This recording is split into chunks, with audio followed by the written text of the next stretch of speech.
거룩하심으로 6월 1일 6월 첫 주 예배를 하나님 앞에 드립니다. 거룩하신 아버지 하나님, 가정의 달 5월을 보내게 하시고 6월을 우리에게 주시며 예배할 수 있도록 축복하시니 무한 감사드립니다. 온 마음과 정성을 다하여 영과 진리로 하나님을 예배하는 자들을 오늘도 복되게 하시고 하늘 은총으로 가득 채워 주시옵소서.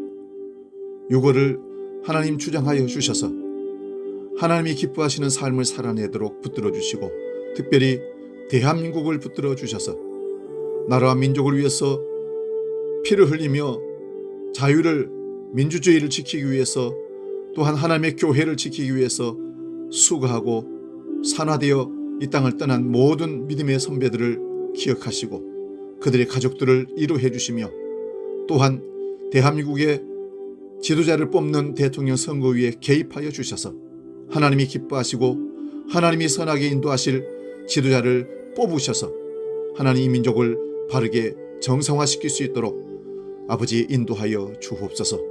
오늘도 영과 진리로 성령의 하나님이 친히 우리를 이끄실 믿고 거룩하신 예수님의 이름으로 기도하옵나이다. 아멘. 이제 사도신경으로 신앙을 고백합니다. 나는 전능하신 아버지 하나님, 천지의 창조주를 믿습니다. 나는 그의 유일하신 아들 우리 주 예수 그리스도를 믿습니다.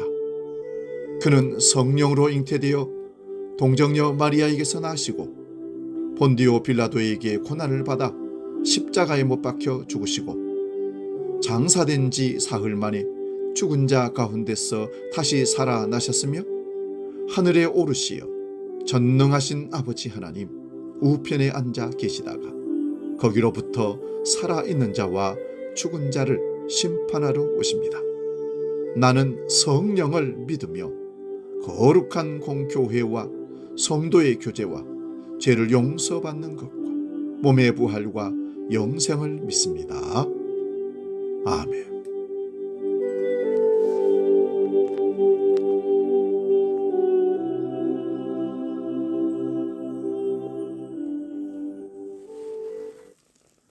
찬송가 407장 구주와 함께나 죽었으니 함께 찬송합니다.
우리에게 주신 하나님 말씀은 신약성경 요한복음 20장 24절에서 31절의 말씀입니다. 신약성경 184면에 있습니다. 요한복음 20장 24절에서 31절 봉독할 때에 살아계신 생명의 주님의 음성을 들을 수 있기 바랍니다. 24절부터 지금 봉독합니다. 12 제자 중에 하나로서 디두모라 불리는 도마는 예수께서 오셨을 때에 함께 있지 아니한지라. 다른 제자들이 그에게 이르되 우리가 주를 보았노라 하니 도마가 이르되 내가 그의 손에 못자국을 보며 내 손가락을 그 못자국에 넣으며 내 손을 그 옆구리에 넣어보지 않고는 믿지 아니하겠노라 하니라. 여드레를 지나서 제자들이 다시 집에 앉아 있을 때에 도마도 함께 있고 문들이 닫혔는데 예수께서 오사 가운데 서서 이르시되 너희에게 평강이 있을지어다 하시고 도마에게 이르시되 내 손가락을 이리 내밀어 내 손을 보고 내 손을 내밀어 내 옆구리에 넣어 보라.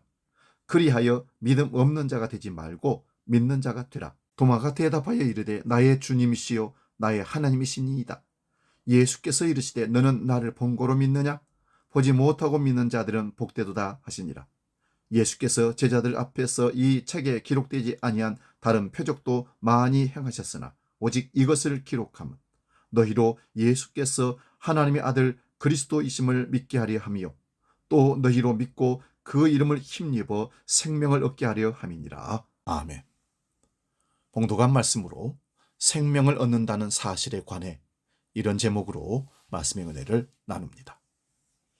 생명이 무엇입니까? 라는 질문에 답은 예수 그리스도이십니다. 예수님은 단순한 생명 공급자가 아니라 생명의 본체이시며 생명의 근원이시며 그와 연합하지 않으면 우리는 결코 생명을 얻을 수 없습니다. 요한일서 5장 12절을 보면 아들이 있는 자에게는 생명이 있고 하나님의 아들이 없는 자에게는 생명이 없느니라 말씀합니다. 예수님은 생명을 주시는 분이 아니라 생명 그 자체이십니다. 이 말씀은 생명을 개념이나 경험이 아닌 인격적 연합의 문제로 명확히 규정하고 있습니다. 우리가 참된 생명을 얻기 원한다면 반드시 그리스도와 연합해야 합니다. 기독교는 도덕적 삶을 가르치는 종교가 아니라 생명이신 예수님과의 관계로부터 시작되는 믿음의 길입니다.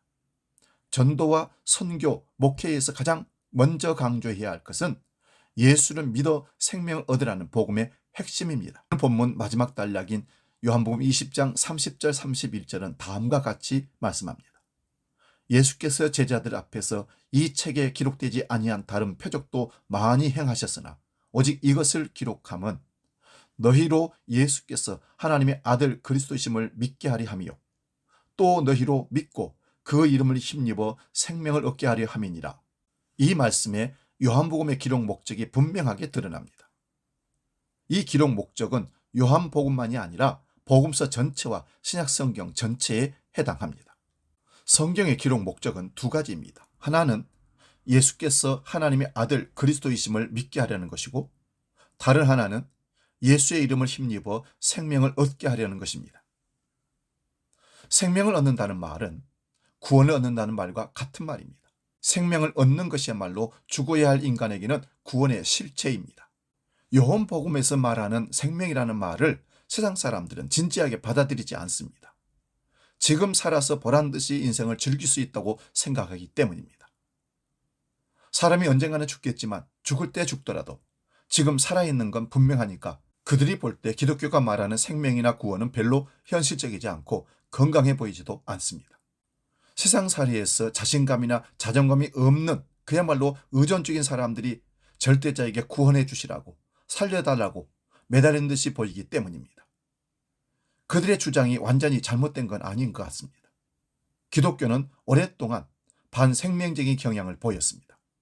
그리스도인은 어딘가 우울하고 청교도적인 결벽증에 떨어진 사람으로 보였습니다. 그래서 철학자 니체와 심리학자 프로이트와 유물론 사상가 마르크스 같은 자들이 기독교 신앙을 날카롭게 비판했습니다. 기독교 신앙을 집단적 노이로제라고 분석한 학자들도 있었습니다. 그 외에도 기독교가 생명의 적대적이라고 비판한 학자들은 수없이 많습니다. 그런 전문적인 학자들만이 아니라 21세기를 살아가는 일반 사람들도 비슷한 방식으로 기독교를 못마땅하게 여깁니다. 그들이 옳게 본 건가요? 오늘 본문이 말하는 생명을 얻게 하리 함이라는 말은 공허한 주장입니까? 종교적 열광주의자들의 일방적인 넋두리에 불과합니까? 요한복음이 말하는 생명은 세상에서 단순히 잘 먹고 잘 사는 것이 결코 아닙니다. 당시 로마 사람들이 행복한 인생이라고 생각한 것도 다릅니다. 지금까지 인류는 여러 가지 방식으로 행복한 인생을 성취하려고 부단히도 노력했습니다. 경제 발전으로 가난을 면하게 되었습니다. 의학의 발전으로 질병을 상당한 정도로 극복하고 평균 수명이 대폭 늘었습니다. 정치적으로도 옛날에 비해서 크게 민주화되었습니다. 언론의 자유가 대폭 늘어났습니다. 자연과학의 발전으로 세상살이가 편리해졌습니다. 집안 청소를 로봇 청소기가 대신하고 설거지도 세척기가 대신합니다. 장애인들도 휠체어를 이용해서 어느 정도는 자유롭게 이동할 수 있습니다. 현대판 알라딘의 요술램프라 할 스마트폰이 없는 사람이 없습니다. 그걸로 듣고 싶은 음악을 원 없이 들을 수 있습니다. 세계 평균에서 볼 때 대한민국에서의 삶은 아주 높은 수준입니다. 이런 정도면 생명을 다 얻은 듯이 보입니다. 과연 그럴까요? 40여 년 전 당시 젊은이들보다 지금의 젊은이들이 실제로 더 행복한가요? 더 생명 충만한 것처럼 보입니까? 세상이 살만하다고 실제로 여러분 느끼십니까? 그래서 아이들을 더 낳고 싶다는 열망이 강합니까? 저는 경제성장과 문화발전 등등은 필요 없다고 생각하는 문명 문화 배충론자는 결코 아닙니다. 그런 노력을 게을리지 않는 게 좋습니다. 요즘 K문학, K음악, K영화, K푸드 등등 한류로 통칭할 수 있는 현상이 세계 곳곳에서 자리하고 있다는 소식을 들을 때마다 뿌듯하긴 합니다.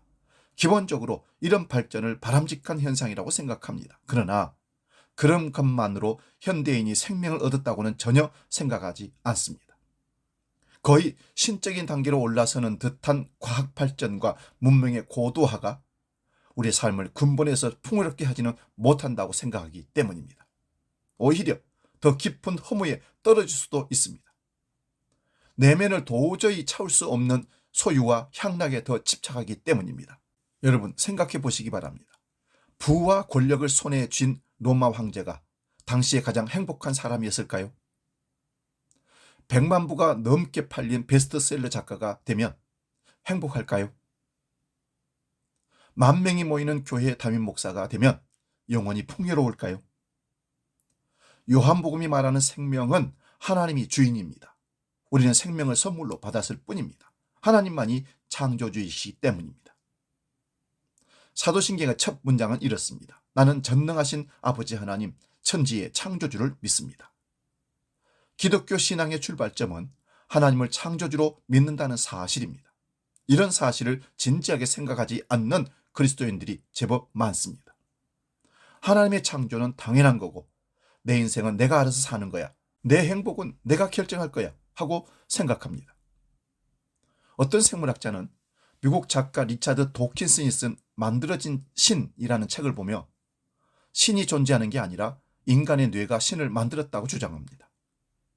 뇌의 주인은 인간 자신이니까 생명의 주인도 인간이 되고 언젠가는 인간이 생명의 주인이라면 인간 스스로 영원한 생명을 얻겠다는 어리석은 생각을 하게 합니다. 앞으로 의료기술이 더 발전하면 사람이 죽지 않게 될 날이 올지도 모릅니다. 돈만 많으면 약해진 장기를 교체하고 세포를 회춘하게 만드는 방식으로 말입니다. 돈으로 영생을 얻고 더욱더 자신의 욕망에 매달리는 그런 인류의 미래야말로 지옥일 것입니다. 왜 그렇게 비관적으로 보느냐? 그렇게 말할지도 모릅니다. 그런데 다가올 미래가 어찌 될지 제가 어떻게 다 알겠습니까? 하지만 지난날과 오늘을 비교하면 대략 예상할 수 있습니다. 우리나라가 고단하게 살던 70년, 80년대에 비해서 21세기 오늘을 사는 사람들이 더 사랑하고 더 감격해하고 더 인간미가 풍성해지고 더 사람답게 살고 있을까요? 서울과 뉴욕과 런던과 동경 같은 첨단 문명의 대도시에 사는 사람들이 저 못 사는 티베트나 부탄 오지에 사는 사람들보다 더 평화지향적이고 더 정의롭고 더 관용적일까요? 웅장한 교회당과 파이프 오르간과 관현악단이 갖춰진 대형 교회에서 예배하는 사람들이 초라한 작은 교회당에서 예배하는 사람들보다 하나님을 더 깊이 경험할 수 있을까요? 어떤 상황에 살든지 사람의 본질은 변하지 않습니다. 로마 시대 사람이나 지금 우리나 똑같이 호모 사피엔스입니다. 청와대에서 사는 사람이나 작은 아파트에 사는 사람이나 그들의 본성이 비슷합니다. 이런 말이 있습니다. 60대, 70대의 특징은 꼰대론으로 확인하고 20대, 30대의 특징은 싸가지론으로 확인한다는 말이 있습니다. 인간은 옛날에도 그랬고 지금도 그렇고 앞으로도 비슷한 특징을 보일 겁니다. 인간 본성과 본질은 변하지 않는데 인공지능과 의료기술과 경제성장 그리고 온갖 놀이문화의 발전만으로 우리의 생명이 더 풍성해질 거라는 생각은 큰 착각입니다. 우리의 생명이 창조주이신 하나님의 것이라는 성경의 가르침은 우리의 생명이 의학기술이나 심리학이나 갖가지 통계나 수치 그리고 각종 심리치료 등으로 처리할 수 있는 대상이 결코 아니라는 뜻입니다. 천만다행입니다. 전체는 부분의 합계 그 이상이라는 말처럼 우리의 생명은 부분의 총합을 초월합니다. 인간 창조에 관한 성경의 보도가 이를 가리키고 있습니다. 창세기 1장 27절입니다. 하나님이 자기 형상 곧 하나님의 형상대로 사람을 창조하시되 남자와 여자로 창조하시고 창세기 2장 7절도 봅니다. 여호와 하나님이 땅에 흙으로 사람을 지으시고 생기를 그 코에 불어넣으시니 생령 생물이 되니라. 여기서 분명한 것은 사람의 창조가 아주 특별했다는 사실입니다. 그렇습니다. 우리에게는 하나님의 형상이 있습니다. 그 하나님의 형상은 거룩하고 선한 능력, 즉 살아있는 기운입니다. 그 살아있는 기운은 하나님으로부터만 받을 수 있습니다. 사람들이 이런 가르침을 실감하지 못하는 이유는 세상이 자극적인 방식으로만 생명을 경험하는 일에 길들여졌기 때문입니다. 이것이 바로 자기 숭배라는 죄의 본질입니다. 단적으로 경쟁에서 이길 때 느끼는 승리감에 도취하는 겁니다. 지금 세상 돌아가는 풍경을 보면 이를 확인할 수 있습니다. 서로 싸우는 데 집중합니다. 저도 젊은 시절 부부싸움을 할 때 나의 잘못을 합리화하고 아내의 잘못만 비판하곤 했습니다. 세계를 보더라도 비슷합니다. 지금 미국의 트럼프와 중국의 시진핑이 관세 문제로 전쟁을 벌이듯이 싸웁니다. 트럼프와 시진핑은 먹고 사는 데는 아무 지장 없는 사람들입니다. 이들 정치 지도자들로 인해서 서민들의 삶이 망가집니다. 시시비비를 가릴 때는 치열하게 다투어야 합니다. 그러나 한쪽은 완전한 천사이고 다른 한쪽은 완전한 악마라고 생각하지는 않습니다. 세상이 본래 그렇게 돌아가는데 어쩌란 말이냐 말할 수도 있습니다. 그렇습니다. 전쟁통처럼 돌아가는 세상에서 공자화를 외칠 수는 없습니다. 세상에서 벌어지는 이런 문제에 관해서 제가 더 구체적으로 드릴 말씀은 없습니다. 각자 여러분이 선택해야만 합니다. 다만 세상에서 짜릿하게 승리해도 생명을 얻는 게 아니라는 그런 사실만은 분명히 알아야 합니다. 대통령이 된다 해서 노벨상을 탄다고 해서 교황이 된다고 해서 생명을 얻는 게 아닙니다. 그냥 인기를 얻을 뿐입니다. 속된 표현으로는 기분이 우쭐할 뿐입니다. 그는 여전히 먹어야 하고 배설해야 하고 불안해해야 하고 외로워해야 되고 두려워해야 되고 죄에 떨어지게 됩니다. 그러니 여러 분야에서 성공한 사람들을 칭찬을 하되 부러워하지 마시기 바랍니다. 성공하지 못한 사람과 별 차이 없답니다. 작은 부분에서는 차이가 있으나 정말 중요한 부분에서는 차이가 없습니다. 앞에서 말씀드렸듯이 오늘 설교 본문은 예수를 믿고 그의 이름을 힘입어서 생명을 얻는다고 말합니다. 그 말씀 앞에서 예수님의 부활 이야기가 나옵니다. 도마의 얘기가 특이합니다. 하신 예수께서 제자들에게 나타났을 때 도마는 없었습니다. 다른 제자들에게 부활의 주님에 관한 얘기를 들었으나 그는 믿을 수 없었습니다. 얼마 후에 예수께서 다시 제자들이 모인 자리에 나타났습니다. 그리고 도마에게 29절에서 이렇게 말씀합니다. 너는 나를 본 거로 믿느냐? 보지 못하고 믿는 자들이 복되도다. 부활은 예수께서 단순히 죽었다가 다시 본래의 생명으로 돌아온 게 아니라 하나님께 완전히 받아들여진 사건입니다. 그래서 제자들은 예수께서 하늘로 들어 올림을 받았다는 뜻으로 승천을 증언했습니다. 이를 다시 압축해서 표현하면 예수님께서는 하나님과 하나가 되셨다입니다. 예수님은 하나님과 하나가 되신 분이시기에 그를 믿으면 우리도 하나님과 하나가 됩니다. 이것이 바로 기독교 신앙의 핵심입니다. 그걸 어떻게 알 수 있을까요? 이해도 안 되고 알 수 없어도 무조건 믿어야 합니까? 그럴 리가 있겠습니까? 기독교 신앙은 광신이 아닙니다. 이 세상의 그 어떤 종교나 학문보다 더 이성적으로 생각하는 삶의 태도입니다. 예수께서 하나님께 받아들여져서 하나가 되었다는 사실이 제자들처럼 영혼의 눈을 뜨게 되면 보일 겁니다. 영혼의 눈을 뜬다는 게 무엇인지를 조금 더 설명하면 이렇습니다. 제자들은 예수께서 오직 하나님만 의지하고 믿었던 분이라는 사실을 알았습니다. 예수는 무엇을 먹을까? 무엇을 마실까? 무엇을 입을까 하고 걱정하지 않고 오직 하나님 나라와 그의 의만을 붙들었습니다. 당시의 절대 규범이었던 안식일에도 장애인들을 고치셨습니다. 당시 율법이 금한 세리와 죄인들의 친구로 함께 먹고 마시기도 했습니다. 그는 하나님 나라가 가까이 왔으니 하나님 나라를 향해서 삶의 방향을 돌리라고 말씀하셨습니다. 본인 스스로 그렇게 사셨습니다. 그는 하나님을 아버지라 불렀습니다. 하나님을 향한 가장 친근한 호칭입니다. 이 세상 그리스도인 중에 예수님과 비슷하게 살았던 사람도 있긴 합니다. 그러나 예수와 똑같은 사람은 한 사람도 없습니다. 그는 십자가에 처형당했으나 사흘 만에 제자들에게 살아있는 자로 나타나셨습니다. 제자들은 예수님에게서 죽음이 극복되었다는 사실을 깨달았습니다. 그들도 죽음을 이제는 두려워하지 않게 됩니다. 이런 깨달음과 믿음 가운데서 그들은 예수님을 그리스도, 즉 구원자이며 하나님의 아들이라고 선포할 수 있었습니다. 사랑하는 여러분, 오늘 생명을 얻는다는 사실에 관한 설교를 듣고 어떤 생각이 드십니까? 막연합니까? 생명과 구원에 대한 방향이 잡힙니까? 각자가 다를 겁니다. 고유하고 근원적인 차원에서 하나님께서 창조하신 우리의 생명은 우리 인간의 소유가 아니라 하나님의 것이라는 사실을 기억해 두시기 바랍니다. 사람들은 생명을 절대로 규정할 수 없고 재단할 수 없고 처리할 수도 없습니다. 코끼리 털끝에 달린 세균 한 마리가 코끼리 전체를 경험할 수는 없듯이 말입니다. 세상 사람들이 멋진 인생이라고 치켜 세운다 해서 생명을 얻는 게 아니며 깎아내린다고 해서 절대 생명이 훼손되지는 않습니다. 하나님의 아들 예수 그리스도를 영혼의 깊이에서 믿는다면 저와 여러분은 죄와 죽음이 극복된 영원한 생명을 얻게 될 것입니다.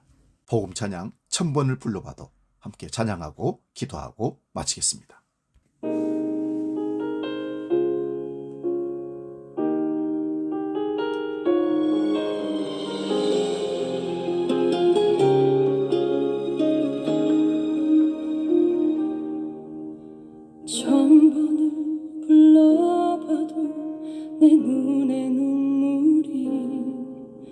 멈추지 않는 것은 십자가의 그 사랑 나를 살리려 지신 그 십자가 모든 물과 피 나의 더러운 죄 씻으셨네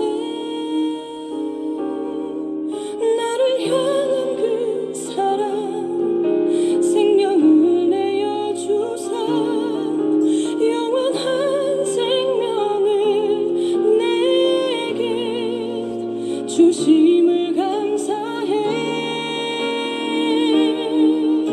1000번을 불러도 내 눈에는 눈물이 멈추지 않는 것은 십자가의 그 사랑 나를 살리려 하늘 보좌 버리신 나를 사랑하신 분 그분이 예수요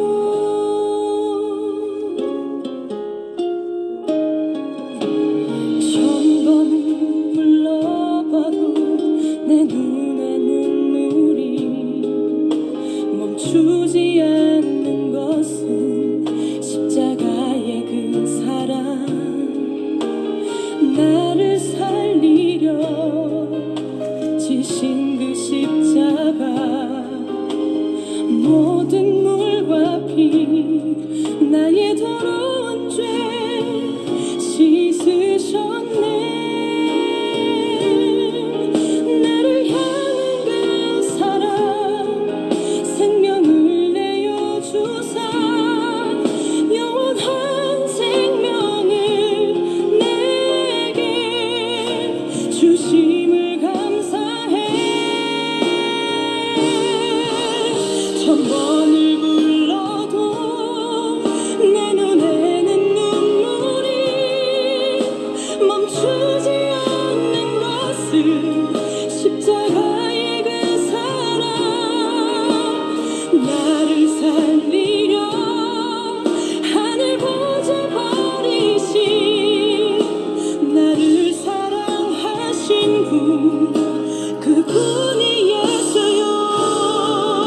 같이 기도하겠습니다. 하나님 아버지, 생명의 주인이 하나님이시고 생명의 본체로 우리에게 생명을 전달하신 분이 예수 그리스도이심을 믿습니다.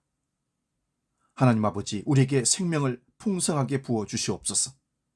이 땅을 살면서 영원한 생명이 우리를 주장하여 속된 세상에 살지만 하늘의 시민권자로 당당하게 살게 해 주옵소서. 생명의 주인이신 예수 그리스도의 능력으로 우리로 하여금 이 세상에서 이기게 하시고 생명의 전달자로 쓰임받는 우리 모두가 되게 하여 주시옵소서. 이제는 길이요 진리요 생명이신 우리 주 예수 그리스도의 은혜와 아버지 하나님의 크신 사랑과 성령님의 감동 교제의 역사 충만케 하심이 생명을 받고 생명의 전달자로 이 땅을 살기로 결단하며 나아가는 모든 주의 백성들 머리 위에 이제로 영원히 함께 하시기를 간절히 축원하옵나이다. 아멘.